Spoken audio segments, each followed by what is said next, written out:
The discovery, a farmer's life-changing encounter. The morning mist hung low over the rolling hills of Tennessee as Robert Bob Mitchell walked toward his chicken coop, coffee mug in hand. At 62 years old, Bob had been working this same piece of land for over 30 years. His withered hands bore the calluses of countless seasons, and his back carried the familiar ache that came with a lifetime of honest labor. The October air was crisp, carrying the scent of fallen leaves and the promise of winter's approach. Bob's farm wasn't large by commercial standards, but it was his sanctuary.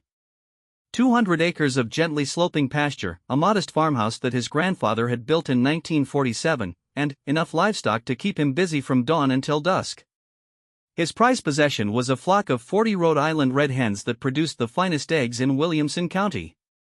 Those eggs had helped put his 3 children through college, and, even now, they provided a steady income that supplemented his modest pension.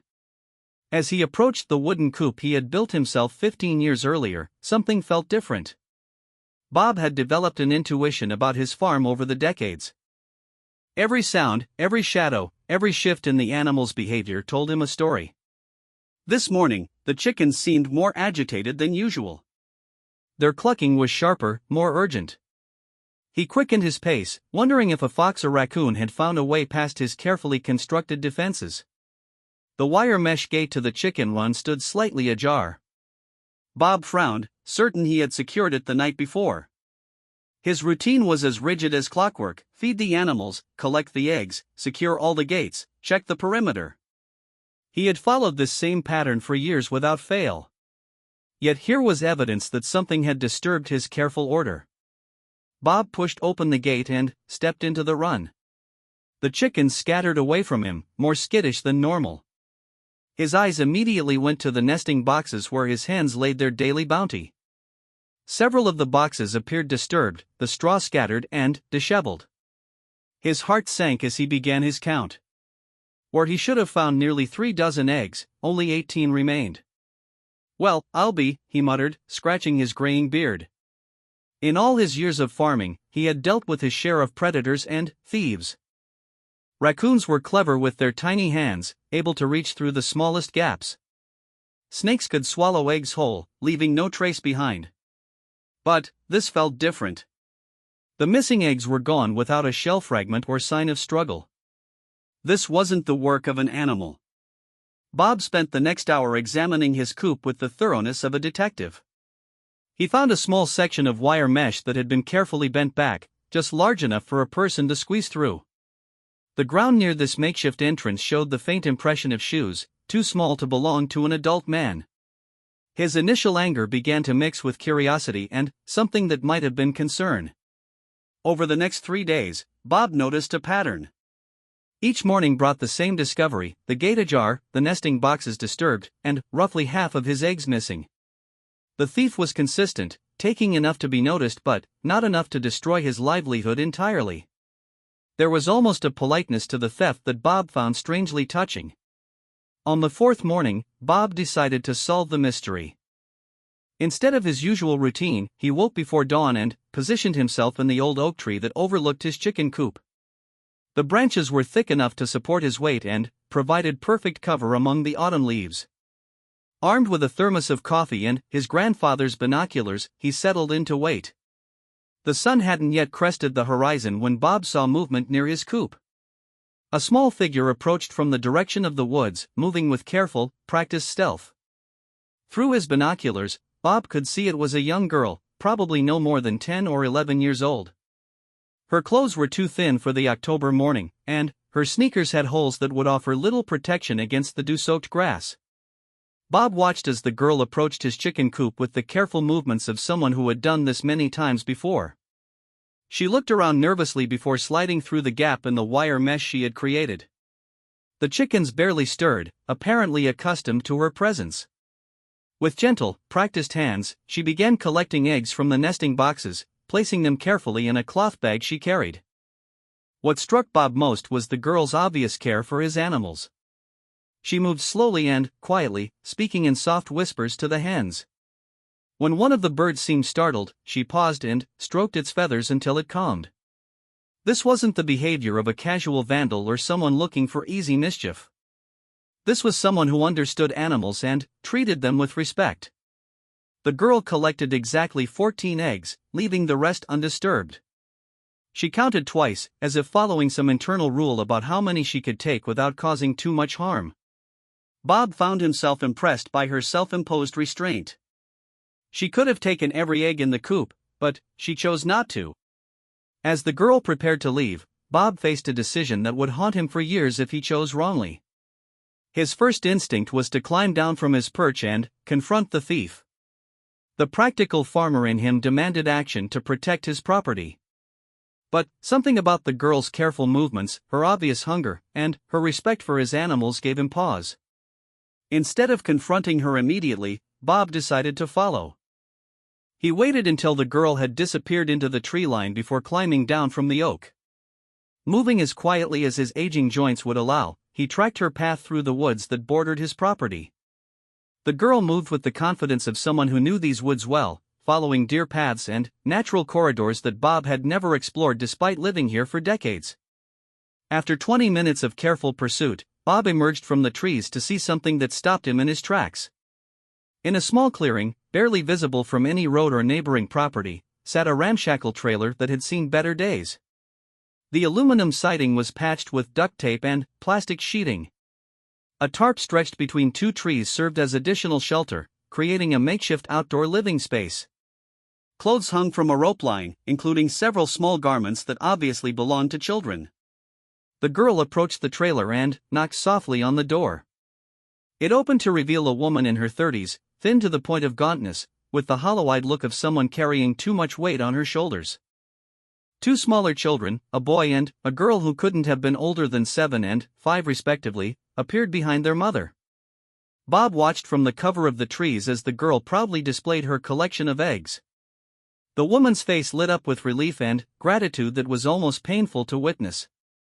She pulled her daughter into a fierce hug, and Bob could see tears streaming down both their faces. The woman's lips moved, but Bob was too far away to hear her words. He didn't need to. The scene told him everything he needed to know. The family was living rough, probably homeless, and his eggs weren't being stolen for sport or malice. They were being taken to feed hungry children who might not otherwise have a proper meal. The girl, barely old enough to be in middle school, had taken on the responsibility of helping feed her family, risking her safety and freedom to sneak onto his property every morning. Bob remained hidden for another hour, watching the family's morning routine. The woman built a small fire using carefully gathered wood, while the older girl helped her younger siblings wash their faces and hands using water from plastic jugs. The domesticity of the scene, the obvious love between the family members, and their careful attention to cleanliness and order despite their circumstances painted a picture that challenged every assumption Bob might have made about homeless people. When the woman began cooking the stolen eggs over the small fire, Bob felt something shift inside his chest. These weren't career criminals or people looking for an easy handout. This was a family in crisis, doing whatever it took to survive while maintaining their dignity and humanity. The mother's gentle corrections to her children, the way the older daughter automatically helped with the younger ones, the careful way they rationed their meager supplies, all of it spoke to values that Bob recognized and respected. As Bob made his way back through the woods toward his farm, his mind raced with possibilities. The practical part of him knew that he couldn't simply ignore the theft of his property. But the human part of him, the part that had been shaped by his own upbringing during leaner times, couldn't bring himself to call the authorities on a family just trying to survive. Bob's own childhood during the 1960s hadn't been easy. His father had struggled to keep their farm afloat during economic downturns that had crushed many of their neighbors.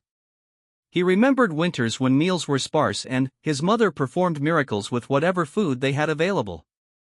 The kindness of neighbors during those difficult times had meant the difference between despair and hope. People who shared what little they had, who offered work when they couldn't really afford to pay, who looked the other way when pride prevented his family from asking for help directly. The memory of Mrs. Henderson, their elderly neighbor who had always seemed to have too many vegetables in her garden, came back to him with startling clarity. She would appear at their back door with baskets of produce, claiming she couldn't possibly eat it all herself and would hate to see it go to waste. Even as a young boy, Bob had understood that Mrs. Henderson's garden wasn't actually producing more than she needed. She was simply making sure his family had enough to eat while allowing them to maintain their dignity. Now, 6 decades later, Bob found himself in Mrs. Henderson's position. He had more than he needed, and there were people nearby who were struggling to get by. The question wasn't whether he should help, that had been answered the moment he saw the relief on that mother's face when her daughter returned with eggs. The question was how to help in a way that preserved everyone's dignity and created something positive from what could have been a purely negative situation. Over the next several days, Bob found himself thinking constantly about the family in the woods. He researched homeless services in the area and was dismayed to learn how limited the options were. The nearest shelter was 40 miles away in Nashville, and even that had a waiting list and strict limitations on how long families could stay. The local food banks operated only 2 days a week and required transportation that the family obviously didn't have. Bob also began paying closer attention to his community in ways he hadn't before. He struck up conversations with people at the hardware store, the diner in town, and the church he attended sporadically. Without revealing what he had discovered, he began asking questions about employment opportunities, temporary housing, and resources for families in crisis. What he learned confirmed his suspicions that the social safety net in their rural area had more holes than support. Meanwhile, the girl continued her morning visits to his chicken coop. Bob started timing his own routine to avoid encountering her directly, but he watched from his kitchen window as she went about her careful work. He began leaving the gate unlatched to make her access easier and started providing extra feed to his chickens to ensure they were laying at full capacity. It was his small way of being complicit in the theft while maintaining plausible deniability.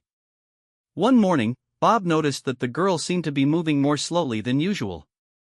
When she emerged from the chicken coop, she paused and leaned against the fence post, one hand pressed to her stomach. Even from a distance, he could see that something was wrong. She looked pale and unsteady, swaying slightly as she began her journey back to the woods. Bob made a decision that surprised even himself. He grabbed a jacket and headed outside, timing his exit to intersect with the girl's path.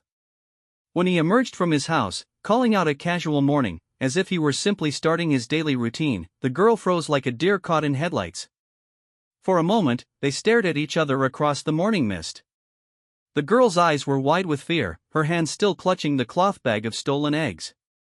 Bob could see her calculating whether to run or try to bluff her way through the encounter. Her chin lifted slightly in a gesture of defiance that reminded him of his own daughter at that age. "You feeling all right?" Bob asked, his voice gentle and concerned rather than accusatory. "You look a little pale." The girl's mouth opened and closed several times before any words emerged. "I'm fine," she said, her voice barely above a whisper. I was just walking through." Bob nodded solemnly, as if her explanation made perfect sense. "Well, these woods can be tricky in the morning. Easy to get turned around. You be careful out there." He paused, studying her face with the concern of a grandfather. "When's the last time you had a proper breakfast?" The question seemed to catch the girl off guard. Her defiant expression wavered, replaced by something vulnerable and uncertain. We had some food this morning," she said carefully. "Breakfast is the most important meal of the day," Bob said, echoing something his own mother had told him countless times. "Tell you what, I was just about to make some pancakes, and I always make too much for one person." "You interested?" The girl's eyes darted toward the woods where her family was waiting, then back to Bob's face. He could see the war between hunger and caution playing out in her expression. "I should probably get going," she said, but her feet didn't move. "Well, the offer stands," Bob said easily. "I'll be cooking for the next hour or so. Sometimes it's nice to have company for breakfast." He turned toward his house, then paused as if struck by an afterthought. "Oh, and if you happen to know anyone else who might be hungry, they're welcome too. I always cook too much anyway." Bob walked toward his house without looking back, though every instinct urged him to turn around and see the girl's reaction. Instead, he went inside and began preparing the largest breakfast he had made since his wife had passed away 3 years earlier. Pancakes, scrambled eggs, bacon, fresh fruit, orange juice, and coffee strong enough to wake the dead. As he cooked, Bob found himself hoping with an intensity that surprised him. He hoped the girl would trust him enough to accept his offer. He hoped her family was as decent as they seemed from his distant observations.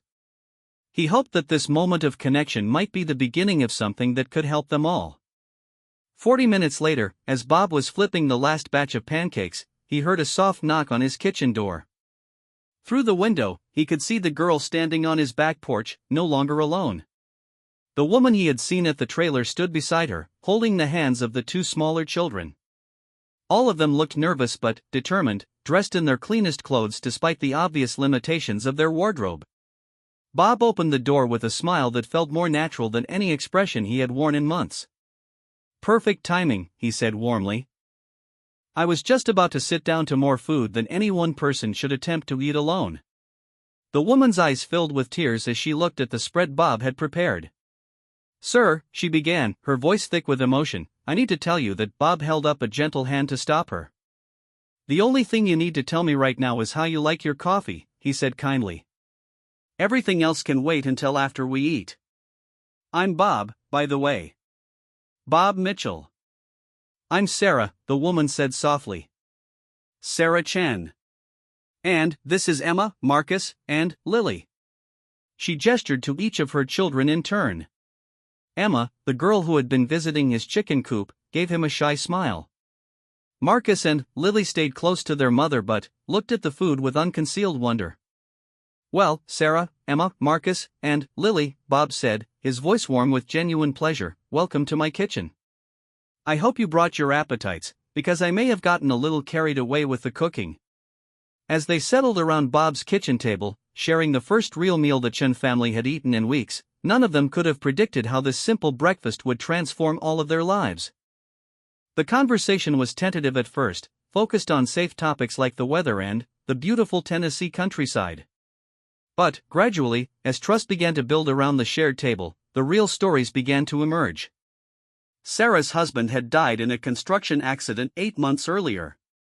Without life insurance and facing mounting medical bills from his final weeks in the hospital, Sarah had lost their apartment, then their car, and, finally, their hope.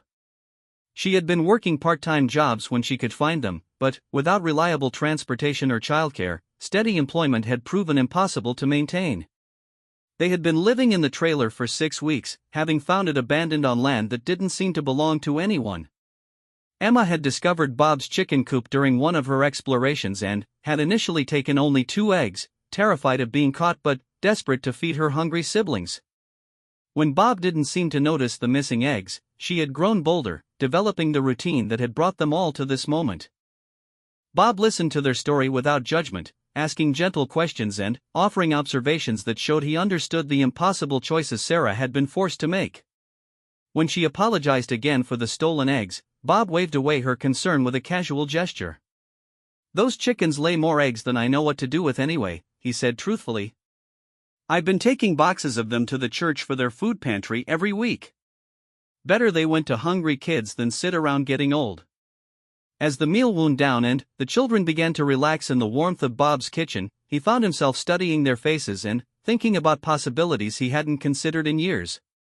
His farm was too big for one person to manage effectively, especially as he grew older. His house had 4 bedrooms that hadn't been occupied since his children moved away to start their own lives. His chicken coop could easily support twice as many birds with minimal additional investment. Most importantly, Bob realized as he watched Sarah gently correct Marcus's table manners and Emma help Lily cut her pancakes, he had been lonelier than he wanted to admit. The quiet of his farm, once a source of peace, had become oppressive in recent years. The daily routine that had once grounded him now felt empty and purposeless. "Sarah," Bob said carefully as they finished eating, "I wonder if I could make you a proposition." Sarah's expression immediately became guarded, the walls going up again as she prepared for whatever catch was about to be revealed. "What kind of proposition?" she asked carefully. Bob chose his words thoughtfully. "This farm is getting to be more than I can handle on my own. I've been thinking about hiring some help, but I haven't found the right situation yet. What would you say to a job that comes with housing? Nothing fancy, but there's a small apartment above my garage that's been sitting empty for years." Could probably be made comfortable for a family with a little work. Sarah stared at him for a long moment, clearly struggling to process the offer. "Sir," she said slowly, "I appreciate the kindness you've shown us this morning, but I won't accept charity. I need to be able to earn what we receive." "I wouldn't offer charity," Bob said firmly. "I need real help with real work, and I need someone I can trust." "Those chickens you've been visiting?" "I've got plans to expand that operation, maybe double or triple the size. I've also got vegetable gardens that need tending, equipment that needs maintenance, and a dozen other projects I've been putting off because they're too much for one person." He paused, watching the hope and skepticism war in Sarah's expression. "The apartment needs work before anyone could live in it. New plumbing, fresh paint, probably some electrical updates." "That would be part of the deal too, making the space livable for you and your kids. What I need is a partner, not a charity case. Someone who's willing to work hard and help me turn this place into something bigger and better than I could manage alone." Emma had been listening intently to the conversation, and now she spoke up with the directness that only children can manage. "Mom, he's the nice farmer I told you about. The one with the happy chickens." Bob chuckled at the description. "Happy chickens, huh? I like that. Though I suppose they'll be even happier when we expand their accommodations and give them more room to roam." Sarah looked around Bob's kitchen, taking in the solid craftsmanship of the cabinets, the well-maintained appliances, the family photos that spoke of decades of happy memories.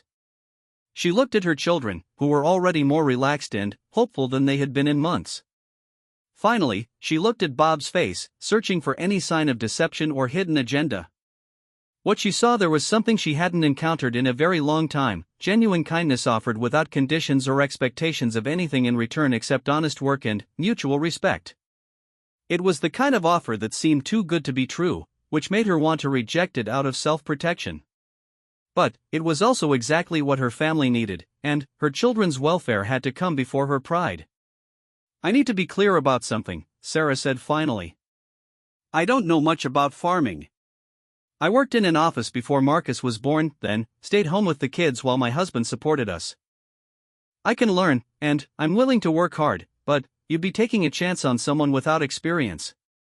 Bob nodded thoughtfully. "Experience can be taught," he said. "Character can't be." "Someone who's willing to wake up before dawn to feed her hungry children, who teaches her kids to treat animals with kindness even when they're stealing eggs, who maintains her family's dignity even in the worst circumstances, that's someone I can work with." Sarah felt tears welling up in her eyes for the second time that morning. "Mr. Mitchell," she said softly, "if you're serious about this offer, then, yes. We would very much like to stay and help you with your farm." Bob's smile lit up his entire face. "Well then," he said, standing up and extending his hand to Sarah, "I guess we better go take a look at this apartment and start figuring out what needs to be done to make it home." As they shook hands across his kitchen table, surrounded by the children who would soon bring laughter and life back to his farm, Bob felt something he hadn't experienced in years: the deep satisfaction of knowing that he was exactly where he was supposed to be, doing exactly what he was supposed to do. The morning that had started with the discovery of a small theft had become the beginning of something much larger and more meaningful than Bob could have imagined. He was about to learn that sometimes the best solutions to life's problems come disguised as new problems, and that the greatest gifts are often the ones we give to others. #building trust. The Chen family finds their place. The apartment above Bob's garage hadn't been occupied in over 15 years. His eldest son had lived there briefly after college, and it had served as guest quarters when his children visited with their families. But time and neglect had taken their toll. As Bob led the Chen family up the narrow wooden stairs, he found himself seeing the space through their eyes and feeling embarrassed by its condition. Water stains marked the ceiling where rain had found its way through loose shingles. The carpet was threadbare and stained beyond salvaging. The small kitchen's appliances were outdated and barely functional. The bathroom faucet dripped constantly, and the shower showed signs of mold that would need immediate attention. But Sarah walked through each room with the careful attention of someone who had learned to see potential rather than problems. "The bones are good," she said finally, running her hand along a sturdy wall. "And it's bigger than anywhere we've lived in months. She paused in front of the large window that overlooked the pasture where Bob's cattle grazed peacefully. The kids could have a real view instead of just trees and that old trailer. Emma had found the small second bedroom and was standing in its center, turning slowly in a circle. "Marcus and Lily could share this room," she said quietly, "and I could sleep on the couch until we figure something else out." Bob shook his head firmly. "No need for that. We can partition this space to give you some privacy. Maybe build a loft bed to create more room. This place needs to work for your whole family, not just be somewhere to sleep." Over the next several hours, Bob and Sarah walked the property together while the children explored their new surroundings under Emma's watchful eye. Bob explained his operation in detail, pointing out areas where he needed help and projects he had been postponing for lack of manpower. Sarah asked thoughtful questions and made observations that showed she was already thinking like a partner rather than an employee. The chicken coop that Emma knew so well was just the beginning. Bob had plans to expand to 200 laying hens, which would require new coops, enlarged runs, and a more sophisticated egg collection and washing system. He also maintained a large vegetable garden that supplied both his own table and the local farmers market, but which could be significantly expanded with proper attention. The real opportunity, Bob explained as they stood at the edge of his largest pasture, is in organic certification. There's a growing market for organically raised eggs and vegetables, especially with the tourism industry bringing more people to the area who are willing to pay premium prices for quality food. Sarah nodded thoughtfully. "I did bookkeeping for my husband's construction company. I could help you track expenses and revenue, maybe set up better systems for managing the business side of things." "That would be invaluable," Bob said with genuine enthusiasm. "I've been keeping my records in a shoebox and hoping for the best. My accountant has been after me for years to get organized." As they talked, Bob found himself impressed by Sarah's questions and suggestions. She had a natural understanding of efficiency and organization, and her perspective as someone who had managed a household budget carefully brought insights he hadn't considered. When she suggested that some of their produce could be preserved and sold year-round, or that they might develop relationships with local restaurants, Bob realized he had found not just a helper but a genuine business partner. The children, meanwhile, were discovering the magic of farm life. Marcus had found Bob's old border collie, Charlie, sleeping in the barn and had quickly become the dog's new best friend. Lily was fascinated by the chickens, giggling with delight when they came to investigate her outstretched hand. Emma had appointed herself the official supervisor of her younger siblings, but Bob could see her own excitement as she explored areas of his property she had never seen during her early morning egg runs. That afternoon, Bob drove the family into town to gather supplies for renovating the apartment. The trip served multiple purposes. They needed materials for the work ahead, the children needed clothes that actually fit them, and Bob wanted to introduce Sarah to some of the local business owners who might become customers or partners. At the hardware store, Bob was surprised by how naturally Sarah fell into conversation with Jim Peterson, the owner. She asked intelligent questions about insulation and flooring options, clearly thinking about long-term comfort rather than just immediate needs. When Jim mentioned that his wife had been looking for a reliable source of fresh eggs for her bakery, Sarah exchanged contact information without hesitation. "You're going to fit right in here," Bob told her as they loaded lumber and paint into his truck. "Small-town business is all about relationships, and you've got a natural talent for connecting with people." The next several weeks fell into a rhythm that surprised everyone with how well it worked. Sarah proved to be an exceptionally hard worker, approaching each task with the thoroughness of someone who understood that her family's security depended on her success. She woke before dawn each day to help Bob with the morning feeding routine, then spent her days working on apartment renovations, learning about chicken care, and planning the expansion of their vegetable gardens. Emma had enrolled in the local elementary school and was thriving in ways that amazed her mother. The stability of knowing where she would sleep each night and having regular meals had transformed her from a worried child carrying adult responsibilities into a normal 11-year-old with friends and homework and excitement about joining the school's 4-H club. Marcus and Lily adjusted even more quickly, as young children often do. They had claimed Charlie as their personal protector and could usually be found following the old dog around the farm, learning the routines and rhythms of agricultural life. Bob found their constant chatter and laughter a welcome change from the solitude he had grown accustomed to. The apartment transformation exceeded everyone's expectations. Bob had underestimated both Sarah's vision and her determination to create a real home for her children. What had started as a basic renovation project evolved into something much more ambitious.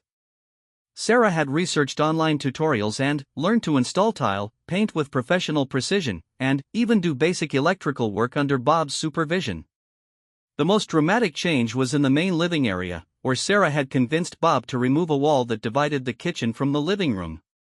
The resulting open floor plan made the space feel twice as large and created room for a proper dining table where the family could gather for meals.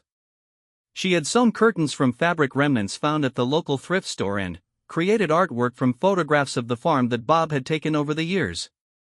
"This feels like a real home," Lily announced one evening as they sat down to dinner together, a tradition that had evolved naturally as the renovation progressed. "It feels like we belong here." Bob looked around the table at the faces that had become so familiar and dear to him over the past month. Sarah had gained weight and lost the hollow, desperate look that had marked her face when they first met. The children were tan from days spent outdoors, healthy and happy in ways that spoke to the healing power of security and love. But perhaps the most significant changes were happening in the farm operation itself. Sarah's organizational skills had transformed Bob's record-keeping from chaos to clarity. She had created systems for tracking egg production, feed costs, and customer orders that allowed them to identify profitable opportunities and eliminate waste. Her suggestion to offer weekly delivery routes to regular customers had doubled their egg sales in just 3 weeks. The expansion of the chicken operation was proceeding ahead of schedule. Bob and Sarah worked side by side each day, building new coops and fencing expanded runs. Sarah had thrown herself into learning about poultry care with the intensity of someone studying for a graduate degree. She read books, watched online tutorials, and peppered the local agricultural extension agent with questions until she understood the science behind every aspect of their operation. "You know," Bob said one afternoon as they watched their expanded flock enjoying their new accommodations, "I think we might be ready to start talking about organic certification. Sarah's management systems are good enough to pass any inspection, and our methods are already better than what's required." The certification process would take time and involve considerable paperwork, but the potential rewards were significant. Organic eggs sold for nearly double the price of conventional ones, and the market was growing rapidly. With Sarah's bookkeeping skills and attention to detail, Bob felt confident they could meet all the requirements. As autumn progressed into early winter, the Chen family's integration into the community accelerated. Emma had become one of the top students in her class and was already talking about high school courses she wanted to take. Marcus had joined a local youth soccer league, where his speed and enthusiasm made up for his lack of formal training. Even Lily had found her place, becoming the unofficial mascot of the local library's children's reading program. Sarah had been invited to join the local Farm Wives Association, a group of women who met monthly to share experiences and support each other through the challenges of agricultural life. At first, she had been hesitant, uncertain whether she would be accepted as a newcomer with an unconventional story. But the warmth and practical wisdom of these women had quickly made her feel like part of a community she hadn't realized she was missing. "They're teaching me things you can't learn from books," she told Bob one evening after returning from a meeting where the topic had been preserving food for winter storage. "Things about managing a farm household, dealing with seasonal income fluctuations, and building relationships with local suppliers." Bob nodded with satisfaction. "That's exactly what you need. Farming isn't just about the technical aspects of growing things. It's about being part of a community that supports each other through good times and bad." The truth of his words became evident in early December when an early ice storm knocked out power across their area for 3 days. Bob's neighbors arrived without being asked, bringing generators, chainsaws, and extra hands to clear fallen trees and check on livestock. Sarah found herself automatically included in the network of mutual aid that had sustained rural communities for generations. "This is what I miss about small-town life," she confided to Bob as they worked together to repair a section of fence damaged by a fallen branch. "In the city, we barely knew our neighbors. Here, people actually look out for each other." The ice storm also provided an opportunity for the Chen family to demonstrate their own value to the community. While others focused on clearing roads and checking on elderly neighbors, Sarah organized a system for ensuring that everyone's livestock had access to water despite frozen pipes. Her management skills and the family's willingness to work in difficult conditions earned them respect and gratitude that would last for years. By Christmas, it was hard to imagine what Bob's life had been like before the Chen family arrived. The farm was more productive and profitable than it had ever been. His house, which had felt too quiet and empty for years, now rang with laughter and conversation. Most importantly, he felt useful and needed in ways that had nothing to do with his age or the limitations of his aging body. The children had been nervous about Christmas, uncertain what to expect in their new life. They had grown accustomed to disappointment and had learned not to hope for too much. But Bob had other plans. Working with Sarah, he arranged for each child to receive gifts that reflected their new interests and responsibilities on the farm. Emma received a complete set of veterinary tools appropriate for someone her age, along with books about animal husbandry and a promise to attend a week-long agricultural camp the following summer. Marcus got a puppy of his own, a border collie puppy from Charlie's brother's litter, along with books about dog training and responsibility. Lily received a beautiful dollhouse that Bob had built himself, complete with miniature farm animals and furniture that reflected their new life. But the biggest surprise was for Sarah. Bob had worked with a local lawyer to draw up papers that made her an official partner in the farm operation rather than just an employee. "You've earned this," he said as she stared at the documents in amazement. "This farm is more successful because of your work and ideas. You deserve to share in that success." Sarah's tears of gratitude reminded Bob of why he had made this decision. It wasn't just about recognizing her contributions, though those were substantial. It was about ensuring that the Chen family's security couldn't be threatened by his aging or death. As partners in the operation, they would have legal rights and protections that would survive any changes in circumstances. "I don't know what to say," Sarah managed through her tears. "Say you'll stay," Bob replied simply. "Say we'll keep building this thing together." The Christmas dinner they shared that year was unlike any meal Bob had eaten in his 70 years of life. The conversation was loud and chaotic, with 3 children competing for attention and sharing stories from their new school and community activities. Sarah had prepared a feast that combined traditional holiday foods with dishes that reflected her family's heritage, creating a fusion that was entirely their own. As they sat around the table Bob had built himself 30 years earlier, sharing food grown on their own land and celebrating their unconventional family, Bob realized that his life had become richer and more meaningful than he had ever imagined possible. The theft that had started it all seemed like a gift now, a moment of crisis that had revealed opportunities he never would have discovered on his own. Next year, Emma announced as they cleared the dinner dishes, "We should invite Mrs. Peterson from the hardware store and her husband. They don't have any family nearby, and everyone should have somewhere to spend Christmas." Bob and Sarah exchanged glances across the table, both recognizing the profound shift that Emma's suggestion represented. The children were no longer thinking like people who needed to be careful about imposing on others. They were thinking like people who belonged somewhere, who had the security and stability to open their home and their hearts to others who might need what they had to offer. "That's a wonderful idea," Sarah said warmly. "We'll have to start planning early to make sure we have enough food for everyone." As winter deepened and the farm settled into its quiet season, Bob found himself looking forward to spring with an enthusiasm he hadn't felt in years. They had plans for expanding the vegetable gardens, adding fruit trees, and potentially raising a few pigs for meat sales. Sarah had suggested that they might eventually offer farm tours and educational programs for urban families wanting to learn about agriculture. Most importantly, they had proven to themselves and their community that sometimes the most unlikely partnerships create the most extraordinary results. A lonely widower and a desperate homeless family had found in each other exactly what they needed to build something beautiful and sustainable. The daily routine that had once felt empty and purposeless to Bob now felt rich with possibility. Each morning brought new challenges and opportunities, shared work and shared rewards.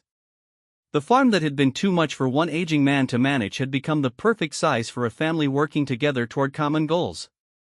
As Bob lay in bed one snowy January night, listening to the sounds of a house full of people who cared about each other, he reflected on the unexpected turn his life had taken. A year ago, he had been a lonely old man marking time until death. Now he was a vital part of a thriving family business, surrounded by people who needed him and whom he needed in return. The girl who had stolen his eggs had given him far more than she had taken. She had given him a reason to wake up each morning with excitement about the day ahead. She had given him a family to care for and who cared for him in return. Most importantly, she had given him the opportunity to discover that the best chapters of his life were still waiting to be written. #Growing Dreams, a family's legacy takes root. Spring arrived early that year, bringing with it the energy and optimism that always accompanied the farm's awakening from winter dormancy. Bob woke each morning to the sounds of a household in motion, Sarah making coffee in the kitchen below, children getting ready for school, Charlie barking at some perceived threat to his expanded territory. The familiar symphony of family life had become the soundtrack to his contentment. The organic certification they had worked toward all winter had finally come through, opening doors to premium markets they had only dreamed about accessing. Local restaurants were calling daily, requesting delivery schedules for organic eggs and vegetables. A specialty grocery chain had approached them about supplying 3 stores in Nashville, potentially tripling their current sales volume. But success brought its own challenges. The demand for their products was quickly outpacing their ability to supply them. Bob and Sarah spent long evenings at the kitchen table, surrounded by spreadsheets and business plans, calculating whether they could afford the expansion necessary to meet their growing market opportunities. "We could take out a loan for the additional infrastructure," Sarah suggested one evening as they reviewed their options. "The numbers support it, and we have enough established customers to guarantee the income stream." Bob nodded thoughtfully, but something in his expression suggested hesitation. "The numbers do work," he agreed, "but I've seen too many farmers get in over their heads by expanding too quickly. There's something to be said for growing at a pace you can manage without risking everything you've built." It was Emma who provided the insight that would shape their decision. Now 12 years old and increasingly involved in the farm's operations, she had been listening to their discussions with the keen attention of someone whose future was directly affected by their choices. "Why don't we ask for help instead of borrowing money?" she suggested with the practical wisdom that often comes from children who have learned to think creatively about problems. "There are other families like us were. Maybe some of them would want to learn farming too." The idea was so simple and obvious that Bob wondered why none of them had thought of it before. Instead of expanding their current operation to unsustainable levels, they could develop a model that helped other families while growing their business organically. Within weeks, Bob and Sarah had developed a proposal for what they called the New Roots program. They would identify homeless or struggling families with children and offer them the same opportunity Bob had extended to the Chens: housing, training, and partnership in agricultural enterprises. Each family would start with their own small operation, a chicken coop, vegetable garden, or specialized crop, while learning the skills necessary for independent farming. The program would benefit everyone involved. Participating families would gain housing, income, and job training while contributing to the overall productivity of the farm. Bob and Sarah would gain help with labor-intensive operations while developing multiple revenue streams. Most importantly, they would create a sustainable model for addressing both rural labor shortages and urban homelessness. Their first recruit came through Emma's teacher at school. Mrs. Rodriguez had mentioned the Chen family's success story during a parent-teacher conference, and another parent had approached her about a family she knew who was struggling after a medical bankruptcy. Within a month, the Johnsons, a family with 2 teenage boys, had moved into a second renovated apartment above a newly constructed barn. David Johnson had been a mechanic before a back injury had ended his career and depleted their savings through medical bills. His wife Maria was a former teacher who had left her job to care for their younger son, who had special needs. Their older son, Jake, was 16 and had been forced to leave his high school when they lost their home. Bob quickly recognized that David's mechanical skills were exactly what their expanding operation needed. Modern farming required constant maintenance of equipment, and David's expertise with engines and hydraulic systems made him invaluable. Maria's teaching background proved equally useful as they began developing educational programs for visitors who wanted to learn about sustainable agriculture. Jake initially struggled with the transition to rural life, missing his friends and the opportunities of city living. But Emma took him under her wing, introducing him to other local teenagers and helping him find his place in their small community. By summer, Jake was talking about studying agricultural engineering in college, inspired by the technology and innovation he saw in their expanding operation. The success of their first partnership encouraged Bob and Sarah to continue growing the program. By the end of their second year, they had 4 families living and working on what had become known locally as Mitchell Farm Cooperative. Each family brought different skills and managed different aspects of the overall operation. The Nguyen's, a Vietnamese family, had introduced specialty vegetables and herbs that commanded premium prices at farmers' markets. Their expertise with intensive cultivation techniques had doubled the productivity of their vegetable gardens while reducing labor costs.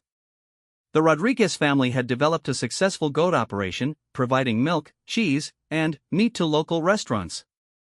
But the most significant addition to their community was the Williams family, led by a single mother named Janet whose husband had died in military service.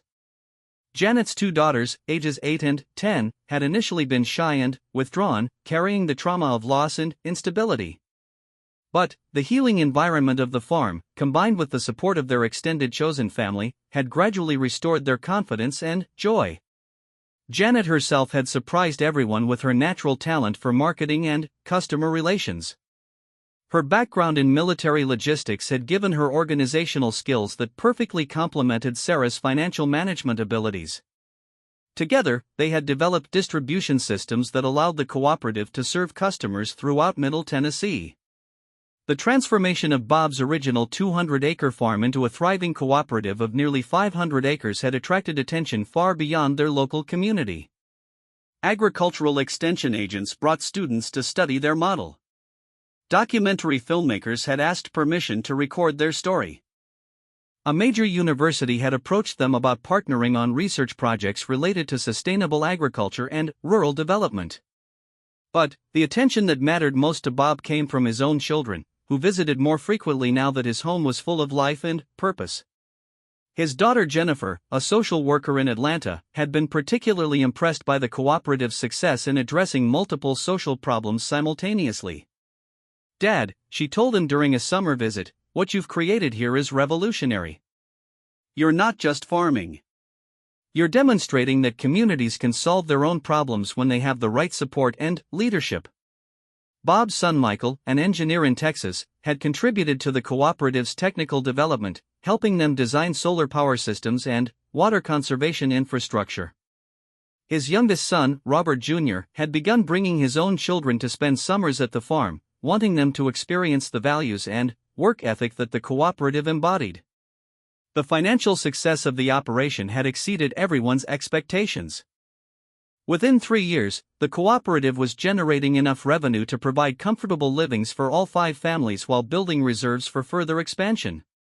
More importantly, they had created something that would outlast any individual member, a sustainable model for rural community development that was already being replicated in other states.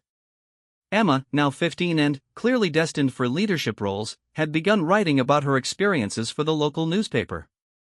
Her articles about life in the cooperative had been picked up by national publications, bringing visitors from around the country who wanted to learn about their model. "The thing people don't understand," Emma wrote in one widely circulated piece, "is that we're not just growing food. We're growing families, communities, and hope. We're proving that people who have been written off by society can create something beautiful and valuable when they're given a real chance."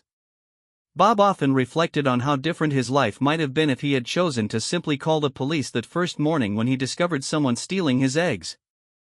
The conventional response would have resulted in a frightened child being processed through the juvenile justice system and a desperate family being further marginalized by society.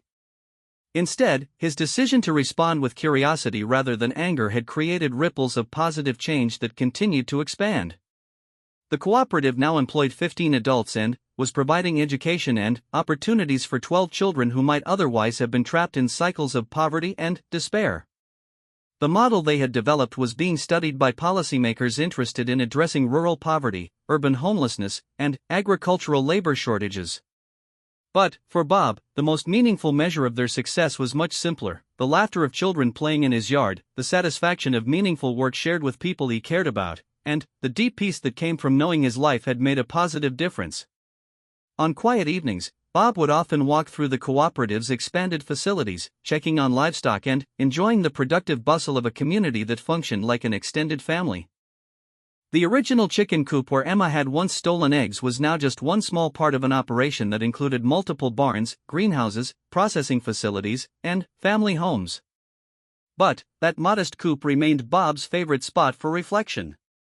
Standing there in the gathering dusk, listening to the contented murmur of hundreds of chickens settling in for the night, he could trace the entire unlikely journey from that first moment of discovery to the thriving community that surrounded him now. Sarah often joined him for these evening walks, and they would discuss plans for the future with the easy familiarity of partners who had learned to trust each other's judgment completely. The cooperative was considering adding an educational component that would offer week-long programs for urban families wanting to learn about sustainable living. They were also exploring opportunities to mentor other communities interested in developing similar models. Do you ever wonder what would have happened if Emma had chosen a different farm to steal from? Sarah asked one evening as they watched Marcus, now 14, expertly herding goats with a skill that would have amazed his city-dwelling former neighbors. Bob chuckled at the question. "I think she was meant to find us," he said simply. "Some things are just supposed to happen, even when they start out looking like problems." The truth of his statement became evident as they watched the evening routine of their expanded family. Janet's daughters were helping Emma collect eggs, their easy friendship a testament to the healing power of stable communities. Jake was teaching Marcus how to repair a fence, passing on skills he had learned from David, who had learned them from Bob. Lily, now 8 and the unofficial coordinator of all farm social activities, was organizing a game that included children from 3 different families. The interconnectedness of their lives, the way each family's success contributed to everyone else's well-being, had created something stronger and more resilient than any individual household could have achieved alone. They had proven that the old-fashioned values of mutual aid and community support could be adapted to address modern challenges. As the cooperative entered its 4th year of operation, Bob began thinking about succession planning with the same careful attention he had once given to crop rotation schedules. He was 76 years old now, still healthy and active, but aware that leadership of the cooperative would eventually need to pass to younger hands. The natural choice was Sarah, whose management skills and vision had been essential to their success from the beginning. But Bob was pleased to see leadership qualities emerging in several of the younger members as well. Emma was clearly destined for significant roles, but so were Jake and Marcus, who had both developed expertise in different aspects of their operations. "The beauty of what we've built," Bob told a visiting journalist who was writing about innovative approaches to rural development, "is that it doesn't depend on any one person for its survival. We've created systems and relationships that will continue to grow and evolve long after I'm gone." The journalist had been particularly interested in the cooperative's financial sustainability, wanting to understand how they had managed to remain profitable while pursuing social goals. Sarah had walked him through their business model, demonstrating how their diversified revenue streams and low overhead costs created stability that larger corporate operations often lacked. "Traditional farming operations are vulnerable because they depend on single crops or products," Sarah explained. "We've created multiple income sources that support each other. When egg prices are down, our vegetable sales might be up. When drought affects our crops, our livestock operations continue generating revenue." The diversification strategy had proven its value during the previous year's drought, when many regional farmers had suffered significant losses. The cooperative's emphasis on water conservation and multiple revenue streams had allowed them to maintain profitability while actually expanding their customer base as other suppliers struggled to meet demand.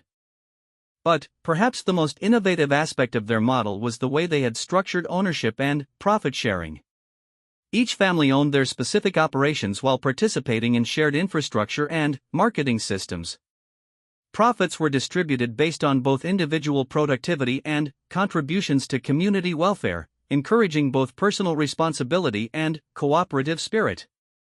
"We've learned that you can't separate business success from community health," Bob reflected during a presentation to agricultural development officials from several states.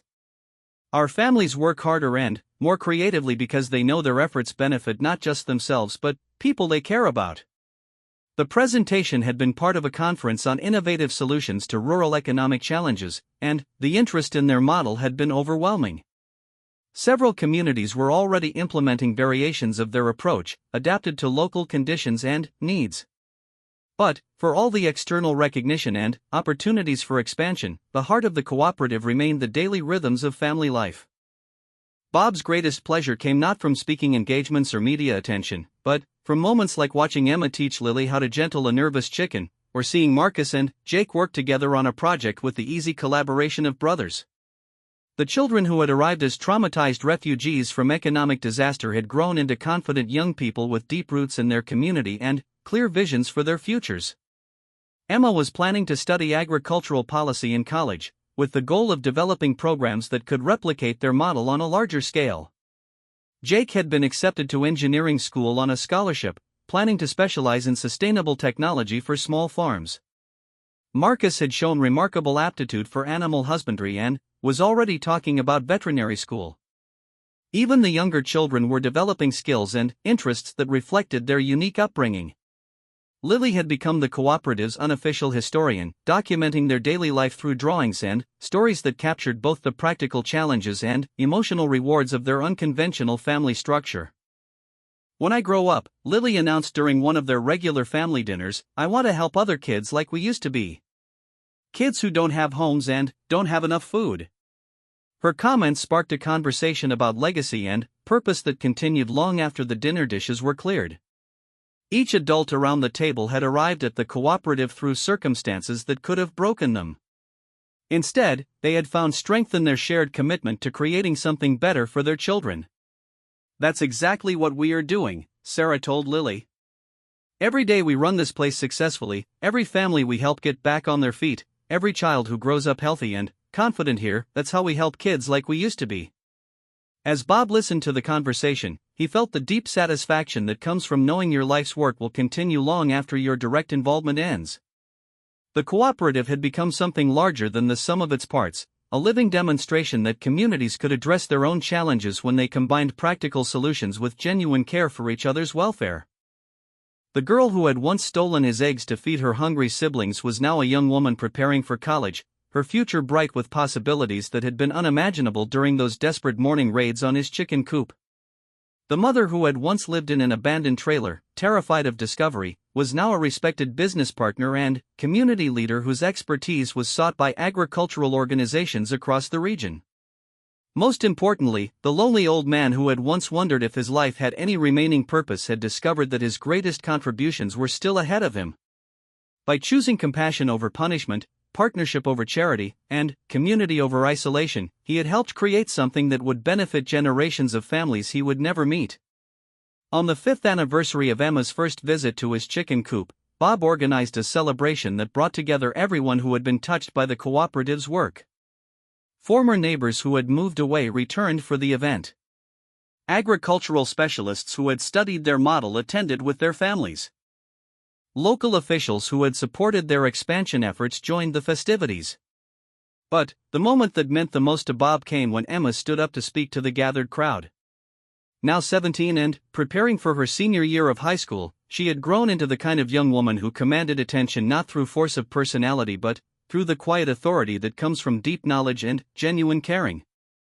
5 years ago, she began, her voice carrying easily across the crowd gathered in the renovated barn. "I was a scared little girl who thought stealing eggs was the only way to keep my family from starving. I thought we were bad people because we had lost our home and didn't have money for food." She paused, looking around at the faces of the extended community that had grown from those desperate circumstances. Mr. Bob could have called the police that morning. He could have pressed charges or banned us from his property. Instead, he offered us breakfast and changed the course of our entire lives. Bob felt tears welling up in his eyes as Emma continued, describing the transformation that had begun with that simple act of kindness and grown into something that was improving lives throughout their region. She talked about the lessons she had learned about resilience, community, and the power of treating people with dignity regardless of their circumstances. But, the most important thing I learned, Emma concluded, is that everyone deserves a second chance, and sometimes the people who seem to have the least to offer are the ones who have the most to give. Our cooperative works because we understand that we're all just one crisis away from needing help, and we're all one opportunity away from being able to help others.